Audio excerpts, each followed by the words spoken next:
Hello, I'm Chris Lapados Stanastasiopoulos, and this is Man Free World. And today we're going to be investigating why do humanoid robots always fail. I saw uh, this video from Wall Street Millennial Fair Use. Go give him a like and subscribe. He actually does pretty good stuff most of the time. And let's get into it.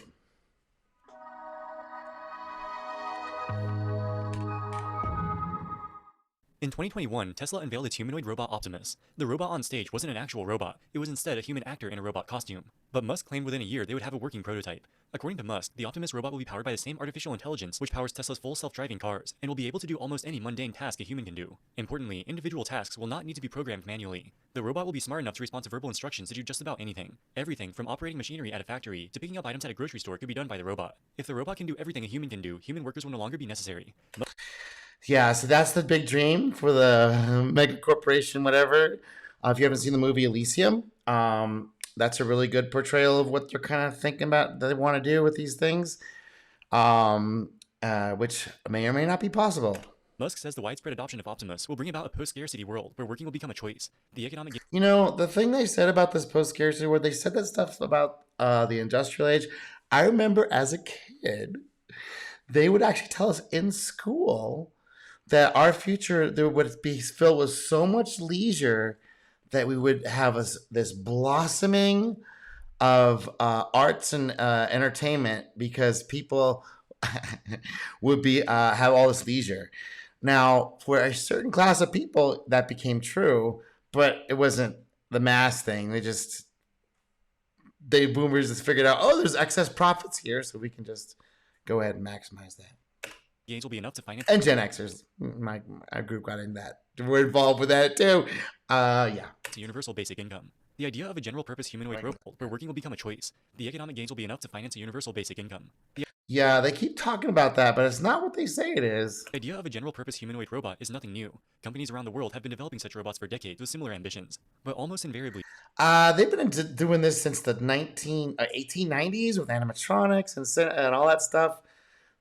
People, I mean, we wanted to simulate humans so bad for so long. It's kind of the goal, and it's funny that we these things keep getting financed because we really want to make it a humanoid, which it may not be the best form.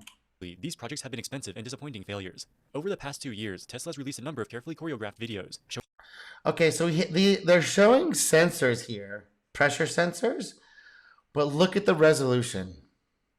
The resolution is what, 60 by 40, 40 by 60. That's not going to be enough. I'm sorry. the capabilities of the Optimus robot. You're going to have to make that about 1,000 times more dense with sensors. And that's just the pressure sensors. You're also going to need vision sensors on the end of those, which do exist now. I mean, this is a video camera in here. And I'm sure they can actually make them even much smaller than they can in 2011. But they're also going to need these sub centimeter precision GPS. That will have to be integrated, but it exists now. You can actually get a kit that goes down sub centimeter, where the sensor here will, at that point in space, be sub centimeter location. It's cost $242 from this site, which I'll include in the show notes. But it's not just pressure sensors, right? It's got to have position in space and very fine, like a sub centimeter, like even like sub millimeter, really is what they need. So they're gonna also have. So what I'm very convinced that the military has this stuff already engaged, where it has a camera, the GPS sensors, the access and accelerometers, so the inertial frame and the accelerometer, very high resolution. Of course, that's you already have these on the phones; they're very high resolution already. And then they have these pressure sensors and video cameras all over the thing. It's built from that. It's built from that. It doesn't have. It might have components for each area, but it'll be the entire sheath would have the outer skeleton would have to be covered with these sensors. Go ahead, let's keep going. But it is clearly still in its experimental stages. In this video, we'll look at the challenges of developing a commercially viable humanoid robot, why almost all previous attempts at this have failed, and whether Tesla's Optimus will suffer a similar fate. Before we take a deep dive into humanoid, offering an industry with 5.1% Okay, you can look at the GIC commercial. You can go over there and watch this the is commercial on description, his high-yield cash site. nation for centuries. All the way back in the 15th century, Leonardo da Vinci designed a humanoid robot fitted into a suit of armor, powered by a series of gears and pulleys. Of course, the technology at the time didn't allow him to turn his dream into a reality. In the modern era, most of the development in this field has come from... And the things that we've been shown so far aren't really much more than that. It's really not. When you look into the guts of it, it's not much more than that. This thing here, it's really not. Of course, the technology at the time didn't allow him to turn his dream into a reality. The public stuff, right? The stuff they're letting us see. The military grade shit, is like way beyond all this crap. In the modern era, most of the development in this field has come from Japan. Japan is the oldest country in the world, with an estimated 29% of the population above the age of 65. Given the low birth rate, this percentage is only expected to increase going forward. Eventually, there will be too many retirees and not enough young people to work at the nursing homes, which could have disastrous economic and social consequences. One of the potential solutions is to develop robots which can perform these tasks instead of humans. While there might not be enough young people to take care of the elderly, you could theoretically make an unlimited number of robots to solve this problem. One of the first companies to make a serious attempt at this was a Japanese automobile giant Honda. I remember following this as when they first came out. I was like, oh my God, the Japanese are so far away, are so close now. Holy shit. And the reason is because there's so many old people. There's not enough people to take care of them. They'll collapse it's going to collapse their, it already is collapsing their economy. They started developing robots in the 1980s, and in 2000 they unveiled Asimo, a humanoid robot capable of walking on 2 legs. Yeah, they made a big deal about this. Like, it was like right around the corner, we're going to have these things walking around the house and delivering stuff. They actually said that. Eventually envisaged Asimo working as an in-house carer for elderly people, helping to do things like prepare meals and clean the house. Over the next 2 decades, they made numerous improvements to Asimo. They showed demonstrations of it performing delicate tasks, such as pouring a glass of juice without spilling. It looked like development was progressing rapidly, and it might soon achieve the dream of a functionally useful human assistant. But behind the scenes, the technical challenges were far greater than what you might assume from watching the highly choreographed demos. In 2018, Honda shut down Asimo almost 20 years after the initial release. Wow. Yeah, so that happened 5 years ago, and they haven't talked about it since. Yeah, it's just the base level technology they're trying to do with this stuff is not this what I'm talking about. This sub-centimeter GPS all over the body, so every single piece of the thing knows exactly where it is and oriented in space. You gotta have that because that's what we have, right? If you want to duplicate the freaking, you just gotta get the sensor array. It's not the smarts is a completely different thing, right? But the sensor array thing, yeah, it's not really optimal for what people want to do most of the time. So that's good going. They were still many years away from making a commercially viable product, and they could no longer justify the tens of millions of dollars they were pumping into the project every year. So what went wrong? The problems with Asimo and all other attempts at humanoid robots were best explained by the Austrian-American computer scientist Hans Morve. In 1988, he came up with the Morve Paradox. The idea is that computers are very good at doing mathematical calculations and higher-level reasoning, but it is very... Right. So they can do this mechanicalistic stuff, but it can. But this thing about it is as much amazing it is for humans to see. The calculator would never invent itself. Difficult for them to replicate human perception skills. In his words, quote, "It is comparatively easy to make computers exhibit adult-level performance on intelligence tasks or playing checkers, and difficult or impossible to give them the skills of a 1-year-old when it comes to perception and mobility," unquote. Take the example of a Yeah. I just want to say that for a second. If you ever mess with these kits and like understand what these sensors are capable of, and how rudimentary they are, and how rough and just coarse they are, and how far we are away from anything even resembling human level competency with these things, it's just the body. Not talking about the mind, just the body. It's like, guys. Playing checkers, and difficult or impossible to give them the skills of a 1-year-old when it comes to perception and mobility, unquote. Take the example of a math problem. If you wanted to know what 10 million is divided by 832, this calculation would be almost impossible for even the smartest human to do. But even a basic calculator can do this in a tiny fraction of a second. For comparison, pouring a glass of juice is trivial. Even a child can do this without thinking. But in reality, this is an incredibly complex task. Your fingers have millions of nerves, which tell you the exact amount of pressure on each part of your hand. And even that child, when he grows to an adult, will screw up every once in a while. Yeah, it's kind of how they're built into the system. Yeah, and then we get to the point where we can't even do it anymore because it's just built in how we're an organism. We have all these sensors, we can detect things, and we have this massive learning curve that happens with trillions and trillions and trillions and trillions of events all simultaneously, and then it all accumulates up to, I can just pour this easily. Oh, really? With this constant feedback, you continuously adjust how much you contract your muscles to keep the pitcher in the desired position. This task is made all the more complicated as the weight of the pitcher changes as its contents are poured out. You can see the juice falling into the cup and use this information to adjust how you pour and when to stop. Your brain processes millions of signals from your nerves and eyes every second. This all happens subconsciously, but is incredibly difficult for a computer to replicate. That's why it took multiple decades. Right, you have to have these weight sensors as well, like how much load is on the thing versus how much pressure is being given. It's like crazy. And hundreds of millions of dollars to make an Asimo robot that can pour a glass of juice. And while later stages of Asimo could Hundreds of millions of dollars. And the best they can come up with is a choreographed, we're going to talk about it in a second, a choreographed, very set of things. I've been messing with a 3D cameras lately, or 360 cameras, and this one comes from Korea. It's called Insta361, and you can tell the mindset. It's like under this set of circumstances, with this set of things, with this like cultural identity thing around it, knowing that you're going to have to do certain things in a certain way, or that you'll read the manual. All this stuff is like culturally built in to this device. It's fun to look through it because the packaging is perfect, the form factor is beautiful, but the actual how it uses is just so clunky. They want you to like update the firmware, and you have to like copy it to the file. It's like, dude, what are you talking about? Copy it to a chip, and then you have to put the chip in. It has to be a certain file name, and there's really weird. The instructions are like odd. It's like, yes, the form factor, you got it perfect, the packaging perfect, all the little things where you put the stuff in perfect, but they miss this main thing. It's like, hey, people got to use this, yo. could indeed respond to simple voice commands.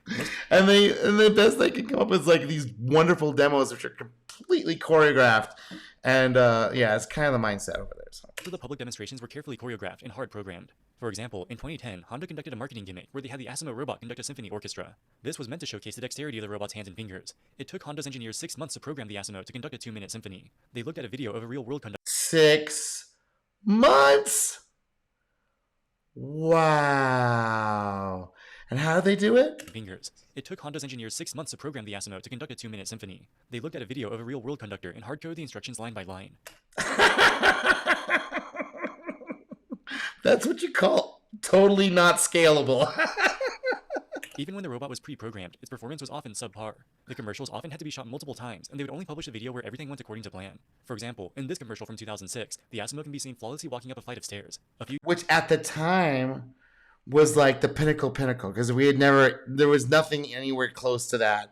With that humanoid, with keeping the head, the weight up here, and the center of gravity way up here, and having them balance that, they didn't have anything like that. So the fact they could do it at all was like, whoa. And it's like, everybody thought it was like a general case thing, and it was going to be everywhere all the time, and it was going to take people's jobs for deliveries and all this stuff.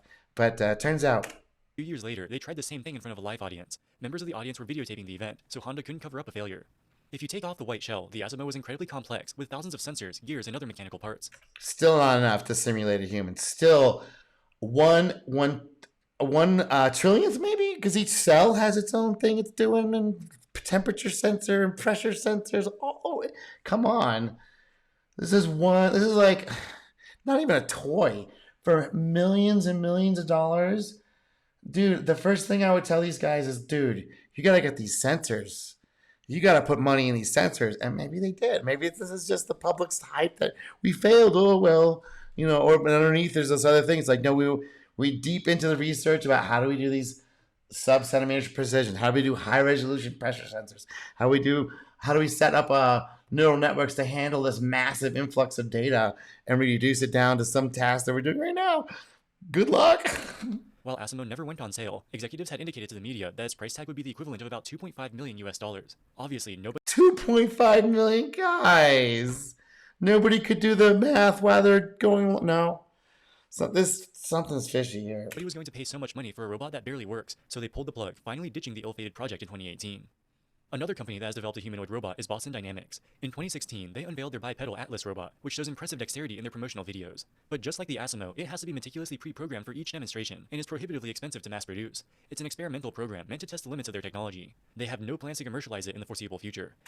Yeah, so just be aware that's all marketing hype and gimmicks, and you have no idea how many times they had to go through to get that thing to work at all, and that it's actually like knows this environment super duper well and all every different. It's like a research thing, so you're not going to see all the mistakes. This thing gets dinged up and falls over all the time. Come on. Instead, they're focusing Still, the number of sensors on this thing is not anywhere near even a dog. They have it shaped like a dog. This is not a dog. This is not a dog. on a four-legged robot called Spot, which costs about $75,000. 75 G's for that? You guys are getting ripped off. The fact that it has 4 legs instead of 2 makes it far easier to balance, but its lack of arms and fingers also make it far less useful. So far, the main use case has been maintenance monitoring. It has an arm. That's not quite true. It has a grasper thing. I mean, for certain cases like this, okay, I guess, maybe, I don't know. It would be better on treads. I don't know, it'd be better on treads. Just put a sensor, the camera right next to the thing. I don't know. It'd be cheaper than this thing. They have cameras everywhere. What? This is somebody, I don't know what this is. This is odd. This is an odd, strange thing. Because there's like motorized like tank treads work way better. At industrial facilities, cameras can be attached to it to read dials, and thermal cameras can be attached to see if equipment is overheating. But you could put that in there permanently. What? And have a mesh network of Wi-Fi. Why would you need a robot walking around every 20 minutes when you could do 24/7 monitoring the whole time? Put 2 sensors there. What? The idea is that I can walk around a factory at night to see if any equipment is broken or in need of maintenance. Okay, but couldn't you do that with another way? Like, can't you tell the thing's failed, it's not turning on, or it's making a weird noise? Wouldn't that be a better use? I don't know. While this could be useful in some cases, it's a far cry from ushering in a post-scarcity world where work becomes optional. In an interview with the Lex... No shit, that's like so far away. That's the marketing sci-fi hype that gets all the fanboys going, yay, you're gonna get it. Dude, we're so far away from this. Now, the public is maybe far away. The private, because I'm a dumbass, like I don't know jack about anything, and I could put 2 and 2 together and see how like what the gating factor is on this stuff.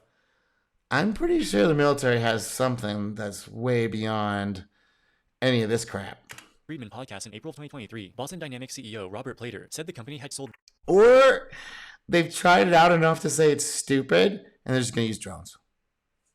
Just throw all the money in the drones. You can try and come at us with these stupid humanoid robots, but just throw drones at it. So, what?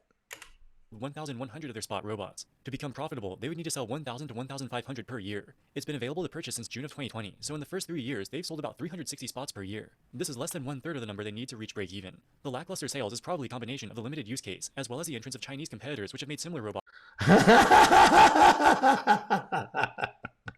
Yeah, not such the greatest leap of mankind because some Chinese manufacturer can make a knockoff that does probably 85% of it, and you can buy a fleet of them for what you cost. American, that's silly. At a fraction of the cost. They aren't as capable, but for the purposes of walking around a factory with a camera, they'll probably do the job.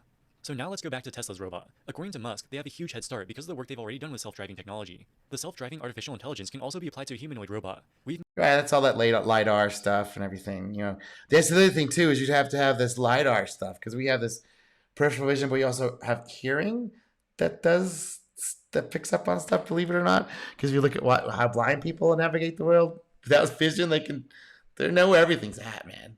They pick up the echoes off stuff.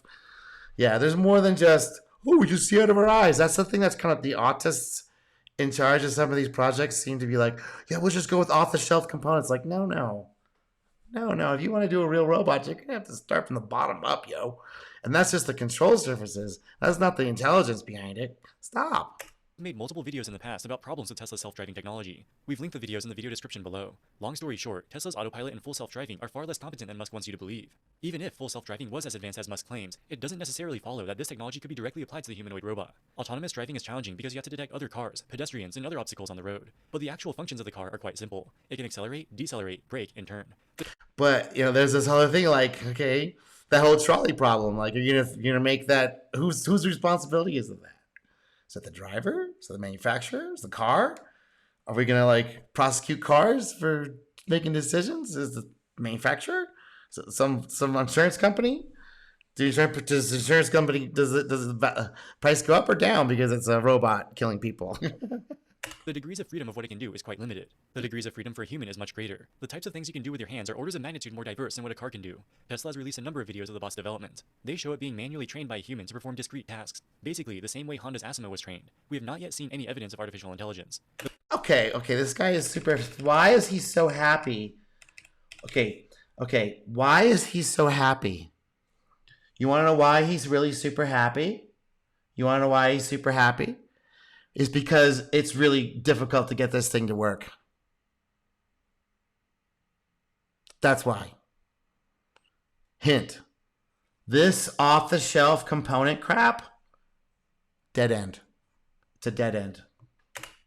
The most impressive thing we've seen it do so far is picking up an egg without breaking it, but it's unclear how many eggs they had to break before they finally got a shot of the robot picking it up successfully. Remember that the Asimo robot also appeared to perform well in pre-recorded videos, but often failed in front of live audiences. Tesla is no stranger to publishing deceptive demo videos. In 2016, they posted a now infamous video showcasing their full self-driving technology. In the beginning of the video, it says the person in the driver's seat is only there for legal reasons. He is not doing anything. The car is driving itself. In a later lawsuit over an autopilot death, Tesla's director of autopilot software was compelled to testify. So it is right now, the company. This is why you'll never see it, because the companies are being held liable for these deaths. Yeah, so you're never going to see it. Not with this. Not for commercial use, not for public. Maybe military, but why use it? Why do we go through this trouble when you could just send a drone? He admitted that the video was staged. They used 3D mapping of a predetermined route. When they first tried it, the driver had to intervene multiple times. They had to do many takes of the video before they could get one with no driver interventions. In fact, one of the test runs of the car actually crashed into a fence when it was trying to park. Basically, so this just came out a few days ago. The whole thing was a fraud. Alright guys, that wraps it up for this video. So the whole thing was a fraud. Anyway, more of the same. The good thing about the American dream is that you can just go to sleep and try it all again the next night.